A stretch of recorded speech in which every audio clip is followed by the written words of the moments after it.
TINIG Mass Media Broadcasting Services, or simply TINIG Media, is a news company aiming to bring the best reports of local, national, and international happenings to the public and spread the word of important events every day across the country. And today, TINIG Media is back to hosting its live interview broadcast with yours truly, together with the Head of Communications and Customer Relations of Light Rail Manila Corporations, LRT-1 Spokesperson, Marketing Manager Domestic Promotions at Cebu Pacific Air, Senior Policy and Technical Officer at Philippine Department of Tourism, and a Master of Business Administration at Ateneo Graduate School of Business. Let us all welcome one of the women in power of this generation, Ms. Jacqueline Gorospe. Good evening po, ma'am. Hello, good evening, Joyce. Good evening to all the viewers and listeners of tonight's show. Kumusta po and how does it feel po to be back with TINIG? It's great to be back, no? Kasi the last time I think was a few months back, and ang bilis ng panahon. It's been a few months back and I'm back here again, and I'm very thankful for the chance to be invited again and start na ng birth season, no? Ang bilis talaga ng panahon, and I hope things are going to be better, no, as we are navigating in this pandemic. All right, ma'am. So, ready na po ba kayo sa mga katanungan na hinanda po ng aming team? Yes, ready na. Ready na ako, Joyce. Okay po. So, ma'am, looking at your profile at Rocket Sheet, we noticed that you have a lot of responsibilities po pala, no? And our first question is, how do you handle that, or how do you cope with all of those po, especially now that you are also the spokesperson of LRT-1? Thank you for the question, Joyce. No, I think the key here is, and what helps me is to first have a list of to-dos, no, balancing different roles and responsibilities. For me, what works is to have a list of to-dos. I am sure iba-ibang styles, other people, no. But what works for me is I'm able to list down what I need to do. Minsan kasi, diba, if it's in your mind, nakakalimutan mo siya. And it's iba yung feeling or satisfaction na pag nagawa mo siya, kino-cross out ko siya or hina-highlight. And it also gives you a sense of accomplishment. Number two, it also helps to know how to prioritize. In all my decision making, no, especially let's say when you're faced with a lot of to-dos, meron akong sinusunod na parang matrix, urgency versus importance.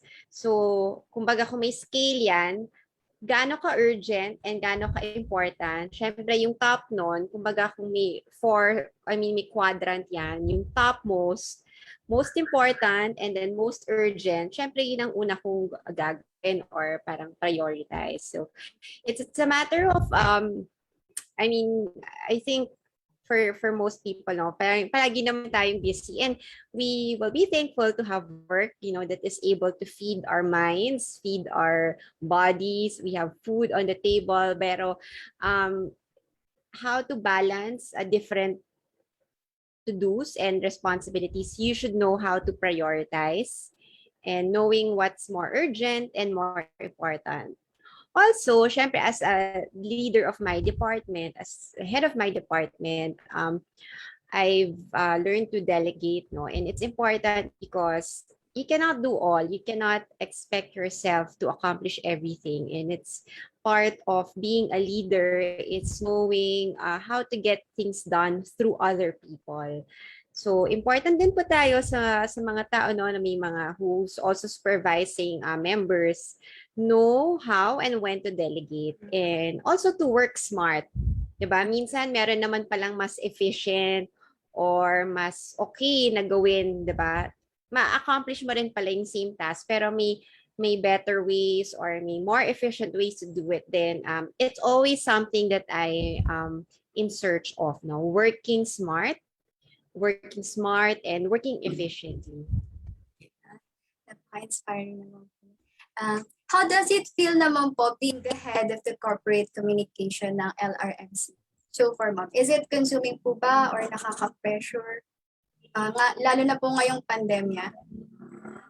Actually, I've been my past work experience has been in the services industry. So I know the importance of good customer service to across all my different work experiences. Ang one thing talagang nakita ko doon yung importance ng good customer service relations.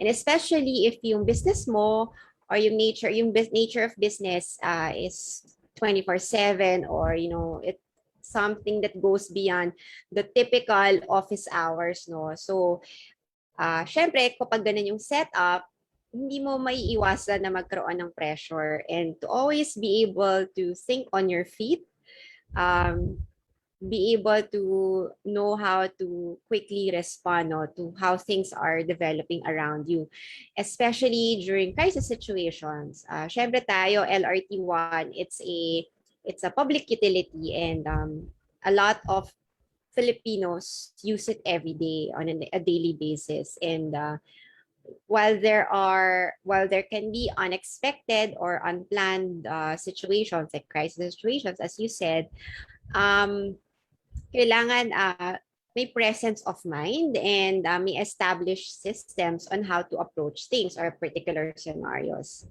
And as you said, no, yung pandemic na to has been extra challenging. Kumbaga, pressure na yung typical corp-com work. What more na dinagdagan pa ng pandemic. So this pandemic, I'm sure, taught all of us how to be resourceful, and how we all learned to find ways to adapt. No, I mean, hindi lang ako, but I'm sure a lot of our fellow countrymen, yung mga dating nakasanayan natin, or dating probably totoo before pandemic, ngayon hindi na applicable, or hindi na relevant, or hindi na siya mas ganun ka-important. So, we've all managed to adapt to the situation and evolve. So, and because of that, and because we have to do's, no, we still have, hindi naman nawawala yung responsibilities mo. Meron pa rin tayong corporate targets, di ba? Hindi naman because pandemic, okay, hinto na lahat, or exempted ka na from performing, or exempted ka na from doing well at your job kasi pandemic, wala nang ganun. Hindi naman po sa ganun. Dahil tuloy pa rin yung ganong arrangement, we all have to find ways to adapt and still uh, work hard to try to achieve our business targets, our to-dos, diba? And accomplish as much as we can despite the limitations and the challenges. So when something happens po, no, say a technical error or yung mga hindi sinasadyang pangyayari, like biglang nasiraan po yung train habang bumabiyahe, who takes responsibility po for that? There is no single person who is responsible. It's always a teamwork or a team effort from departments such as operations, engineering, our health and safety team, my department, Corpcom, even our president and CEO very involved sa mga ganitong situations. And we in fact have a crisis management team, and we have an established system for this, no? Define new roles, ano yung level of escalation. So always there is that identified group or team members who serve as first line of response. So sila yung, syempre yung tawag doon, unang nagre-respond sa situation, and we've identified that very clear, and each one knows kung kailan siya i-escalate, or kailan siya magiging involved na yung lahat, 'di ba? It's based on severity and seriousness or the nature of the technical error. Kung hindi naman siya IT related, hindi kasama yung IT department, okay, 'di ba? So ganun siya, defined, meron talaga kaming playbook na sinusunod at nagiging gabay sa mga ganyang sitwasyon. And it also helps na meron, so aside from system, meron din kaming investments in tools and technology to help us monitor and review, diba, these incidents. So such as CCTV cameras or mga other digital systems that will help us backtrack or analyze, no? Analyze yung naging what happened, root cause analysis for the situation. So we know how to improve and if it's something that can be prevented in the future. Thank you po din. Well, ito po next question ko is related naman po dun sa nauna din po. When unfortunate incidents po like that happen, how do you control the damage po? Kasi ngayon everyone has their own opinion po about different issues. How do you handle criticism po? So far, no, and I mean the time that I've been with the LRMC, we are thankful that we haven't had any serious incidents. So, as I have said earlier, no, when these things happen, unfortunate or unpleasant incidents happen, crucial po dito na magkaroon ng coordinated response. And part of that is, or key to that is, knowing the roles and responsibilities of each team member para walang turuan, di ba? And to help control the damage or prevent, it's a risk, it's preventing the damage or seriousness of the damage. And aside from coordinated response, in terms of updating the public, kailangan maging transparent tayo sa situation. Let's say may, unfortunate incident, and of course, we need to inform the public. No, we need to be transparent. We need to know, we need to be able to share what happened, di ba? Ano yung cause, as to not cause panic. And in the instances na wala pa, for instance, in my role, no, as Corpcom or as spokesperson, may situations na hindi pa kaagad readily available yung information or yung details. We don't need to rush in providing kasi pwede namang sabihin na we are still looking to it and trying to and getting more information para hindi na makadagdag sa damage pa yung wrong information, right? Or wrong statement na naibigay kasi minabadaling makapag-update. So it's really a balancing of different elements and different factors. So it's important also that each one knows the level of accountability and responsibility. And as much as we do our best to prevent unfortunate incidents, pinapractice din namin yan. So once in a while, we have our simulation exercises for different types of crisis situations. Also in partnership with other government agencies yan. So kung magkaroon ng earthquake, what will happen? Diba? Kung magkaroon ng sunog, knock on wood, no? Pero yung mga ganong incidents, meron na kaming practice dyan para each one knows how to respond to these kinds of situations. Simulation exercises help because so that the response becomes second nature already to the team. So ganun po yung aming approach para kung di man namin ma-prevent, di ba, in case mangyari, alam ng bawat isa kung ano yung dapat gagawin. Okay, that's great to know po, ma'am. At least alam po ng mga viewers natin na tutok naman po talaga ang po sa mga nangyayaring damages po sa LRT po. Well, maiba naman po tayo, ma'am. Kamusta naman po ang operation ng LRMC ngayong pandemic at katatapos lamang po ng ECQ at MECQ? Actually, MECQ pa rin tayo kami, I mean, dito sa Metro Manila, no? Na-extend siya based on the latest IATF announcement. So, MECQ is in place until September 18. No? That's the latest that we're informed. So, given MECQ, ang capacity pa rin na allow tayo is 30%. And the past days, actually the past weeks, hindi nga po namin ito na ma-maximize kasi ngayon we serve about 100,000 passengers daily. So that is actually way below our pre-pandemic numbers, no? Before COVID-19, we would have about 500,000 passengers daily. So ngayon po, below 30%. So ang allowed sa atin, maximum of 30% ang pwedeng isakay sa tren. But as of now, since I guess limited pa rin ang mobility and the government is encouraging everyone to go out only for essential reasons or essential services. So kaya rin po yung mga tao sa labas, hindi pa rin ganun siya, kadami kasi given na MECQ pa rin.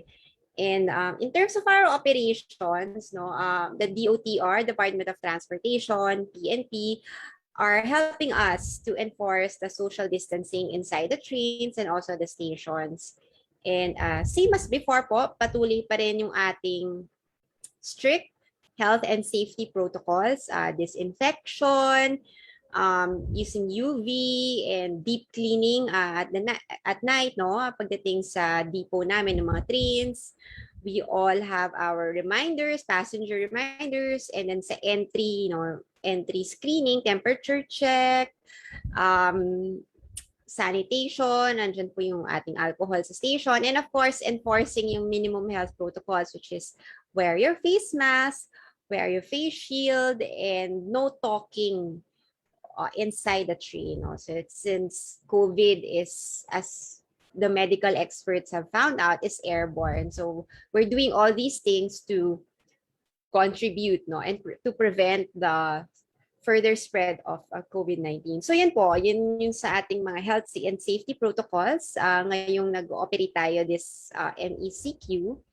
In terms of schedule po, walang change. Same schedule, 4:30 a.m. to 9:30 p.m. That's every day for LRT-1. Okay po. Thank you po. Nakakatuwa pong malaman na ganun po yung ginagawa po ng LRMC. At nabalitaan ko din po na free rides po ang LRT. So, ayun po. Yung free ride po, nagkaroon kami ng promo nung ni-launch namin yung ingat-angat, bakuna lahat na theme train. So, pag-present nila yung kanilang vaccination card, meron silang matatanggap na beep card na may load, na minimum load. So, yun po yung naging aming kumaga promo for passenger for 1 day on sa Baclaran Station. So, yun po yung ating promo. Okay po. So, ito naman pong susunod na katanungan ko. Alam ko pong marami ang nakaabang sa pagbubukas po ng Cavite Extensions. Balita po namin ay malapit na nga pong matapos yung LRT-1 Cavite Extension Project at nasa 50 to 60% na nga pong complete to. Ayon po sa PNA. Pwede niyo po bang ibahagi kung ano ang benepisyo ng proyektong to para sa ating mga kababayan? So, ang phase 1 ng Cavite Extension, ang 60% complete already as of August. So ito yung additional 5 stations which is covering until Parañaque, So it starts at Redemptoris, MIA, Asia World, Ninoy Aquino, and Dr. Santos. So yung phase 1 po, yun yung 60% complete. And our goal is to finish the civil works by the end of this year. Tapos after nun po, yun dun magsisimula yung electrical and mechanical works. Meaning, kasi hindi naman siya yung parang highway, no? Paggawa na yung mismong konkreto, lalagay mo ng train, hindi po gano'n. Meron, ilalagay pa yung tracks, yung stations, tapos to make sure na connected siya sa existing system. So anyway, yun po yung nagiging, kumbaga yun ng progress ng project. And once complete, we are expecting that this will increase our passengers to about 700 to 800,000 passengers daily. So ito based on pre-pandemic numbers. So kung dati 500,000, our expectation is it will add about maybe 200,000 more daily. And in terms of travel time, dahil nga ito ay karagdagang stations, no, after Baclaran, we are expecting na yung travel time ay magiging mas maikse between Baclaran and Bacoor. Kung dati, let's say you take the road transport, it will take you maybe about an hour. And then, pero pag nag-train ka, it will take you just about maybe 20 to 25 minutes. So, ganun po yung ating in-expect na benefits for our passengers or for the commuters. Okay po. Alam ko po maraming matutuwa po dyan, especially po yung mga taga-South. Kasi po before, hanggang Baclaran lang po eh. Ngayon may extend na po siya hanggang Cavite. And well, do you think po ma'am, ito na po ba yung sagot sa traffic congestion na problema po natin sa Pilipinas? It is definitely one of the solutions, no? But the traffic congestion problem is a complex one. which if it's a complex problem, I believe the solution is not a simplistic one. No? It's a multidisciplinary approach. It will take a multidisciplinary approach. And one is to improve the current public transportation or the improving mass transit. Kasi, syempre, alam natin, di ba, pag mass transit, sa isang train, di ba, kumbaga, 1,000 passengers ang laman ng isang train set eh. So, versus having cars on the road, di ba? Minsan, isang kotse, isa lang yung taong sakay, o isa or dalawa. Pero yung space na na-occupy mo, di ba, limited din yung space along the road. So, definitely, when you are going to encourage or promote public transport, it will definitely help in addressing the congestion of traffic. But a key to that is, how do we encourage people to take public transport? First, kailangan ipakita natin na convenient at comfortable yung biyahe. Kasi naging, syempre, I guess, negative perception na ang hirap mag-commute, mainit, ang tagal, may pila. So, kung may choice ka naman, hindi ka magko-commute, diba? So, yun isa sa mga, on our part, as operator of LRT-1, and I guess within our sphere of influence or within our control is, we just have to do our service better, and it's our contribution to improving the perception of public transport and encouraging it and promoting it as a way to travel around Metro Manila. Syempre, kung maganda yung serbisyo mo, yung mga tao ay ma-enganyong mag-commute. So, yun yung isa sa mga, kung maganda iisip namin, contribution namin or part namin to the solution of traffic congestion. And then second, part din ng solving this traffic congestion, aside from improving the condition of public transport and promoting its use, is integrating different transport modes. And it's also something that we are doing or we've been doing in LRMC. So, given now we are only operating LRT-1, it doesn't stop us from talking to other transport operators. Yung tinatry namin i-form, no? Integrated transport mobility. And one of those is talking to partners para konektado tayo lahat. Bus, ihinto sa train station para hindi masyadong maglakad yung mga tao, or like in our case, no, we recently partnered with Angkas. So yung ibang mga stasyon namin, niligyan namin ng kumaga official drop-off and pick-up points para madaling maghanapan, madaling mag-usap si Kuya Angkas driver kung saan siya bababa, saan siya susunduin, and mas madali yung experience niya. Second, we also partnered with Ube Express. Ube Express is a premium bus operator, and meron siyang area, and one of the routes na ni-launch namin is include yung LRT-1 EDSA station sa kanilang NAIA PITX route. So, dati hindi kasama. Pero na-notice namin, hindi konektado yung mga, kumaga parang popular destinations or yung mga high traffic. So, ang inconvenient kasi 'di ba sa ating mga commuter, no? Bababa ka, sasakay ka, tapos bababa ka ulit, sasakay ka, hindi siya ang dami mong movement, ang dami mong nasasayang na oras. So, aside from improving our transport service no LRT-1, we are also talking to other transport operators to collaborate and to promote our services together so that, in the minds and in the experience of commuters, seamless yung kanilang pag-travel around Metro Manila. So that's our part in solving the traffic congestion problem. Well, thank you po for that. So, ano-ano naman po ang mga proyekto po ninyo na maaari namin i-expect in the future po? So aside from what I mentioned about promoting integrated mobility and talking to more partners and being open to collaboration with the likes of Angkas and Ube Express, we're also doing other non-rail projects. I just cannot share right now, pero isa yan sa aming mga kumbaga priorities din to complement the rail services. So improving our stations, yung merchants, yung retail, kasi all of these things contribute to a pleasant and enjoyable commute experience. Aside from that, we're also busy finishing the rehabilitation of the existing system.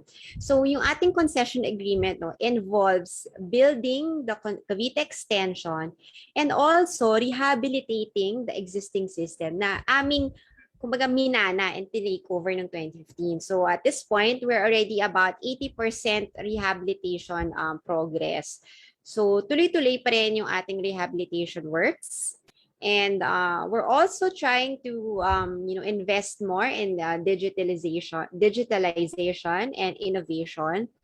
I guess what the pandemic has shown us and has taught us, these things were accelerated, the trend of leveraging technology and digital tools. It helps make people become more efficient. And then now, especially now, contactless, something that we're also promoting, and as part of this digitization, contactless payments, contactless ticketing. So we hope to pilot that in LRT-1, contactless ticketing. So aside from promoting the use of beep cards, we plan to have kumbaga QR code ticketing. So everything using or maximizing technology to make LRT-1 experience more comfortable, more seamless, and much safer. Thank you po, ma'am. Alam ko pong marami na rin po talagang hindi makapaghintay sa mga upcoming projects niyo po. And since malapit na nga po ang Pasko, nakahanda po ba ang pamunuan sa posibleng paglobo po ng mga pasahero sa mga susunod na buwan? And ano naman po ang mapapayo niyo para po sa mga pasahero? We are optimistic that the government will hopefully be able to address the Delta problem soon, and we will see an increased vaccination rates among our population. Kasi that is a key. That is also an important factor in terms of easing up the restrictions and limiting the movement. So siguro po while these things are still in place, the restrictions, we don't see it naman na sobrang dadami agad yung mga tao. But we are optimistic na kapag, let's say, the Delta problem is not much a threat anymore and we are going to see, easing up of restrictions and gradual recovery, then definitely mobility will improve in the city. And sa amin naman po sa LRMC, 90% na rin yung vaccinated of 90% of our employees are already vaccinated. Okay. So actually ready po kami. We're ready to face more customers, more passengers kasi protektado po yung ating mga empleyado. And as I've shared earlier, meron kaming mga systems, tools, technologies to help to make us keep working and keep serving in this pandemic. And definitely we look forward to a better Q4, remaining Burr months, holiday, and people want to be with people, want to see people kasi it's been months nag-MECQ rin tayo ulit this year, and we are definitely ready to serve more passengers, serve more customers in the coming months as we are approaching the Christmas season. Okay, ma'am, thank you for that. But, well, ma'am, nakakatuwa pong malaman na yung LRMC ay talagang tutok po talaga sa kanilang mga projects at hindi pinapabayaan yung train po. And before we end this live interview, ma'am, may gusto lamang pong magtanong sa inyo. She's also a part of our team. Si Miss Joy Maris Costas po.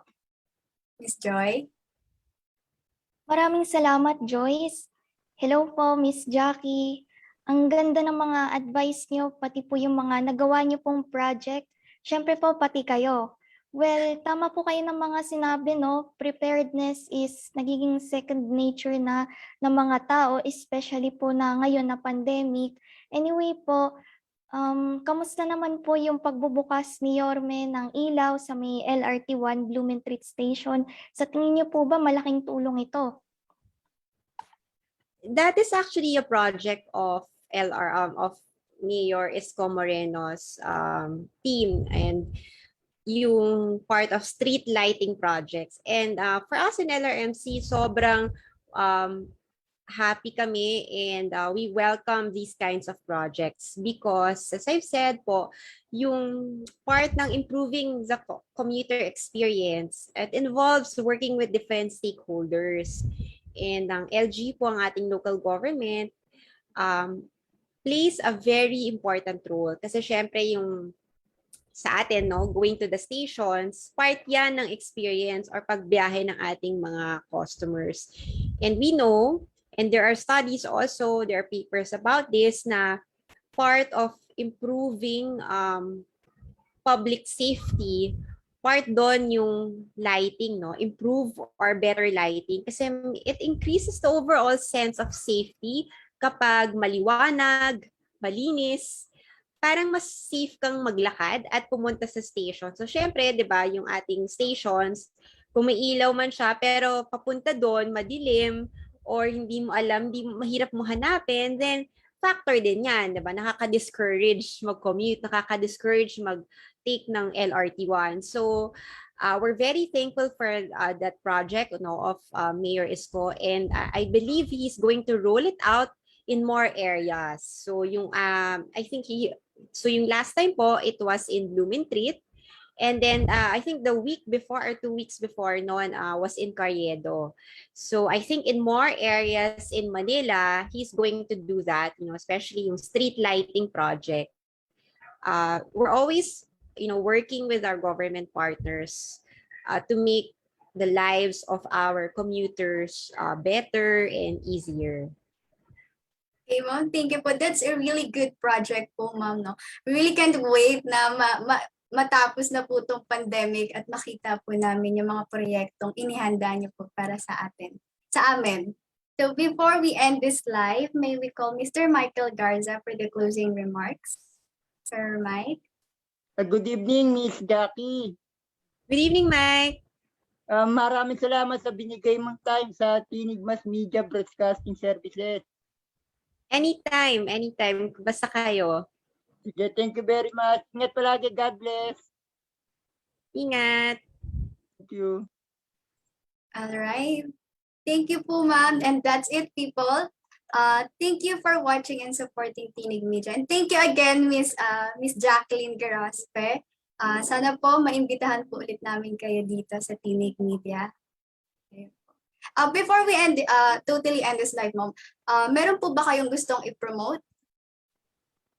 Sa ating pong mga pasahero ng LRT-1, asahan yung patuloy ang aming serbisyo na makarating kayo sa inyong destinasyon ng ligtas. And reminder lang din po ulit, yung ating mga minimum health protocols, kailangan pong sundin natin, huwag kalimutan, face mask, face shield, huwag lalabas kung meron kayong, hindi maganda inyong temperature, and also use beep card for faster, safer, and more convenient travel. Yun lang po. Good evening sa lahat. Right, ma'am. Thank you again. And that's it, people. Thank you for watching and supporting TINIG Media. This is Joyce Amparo reporting.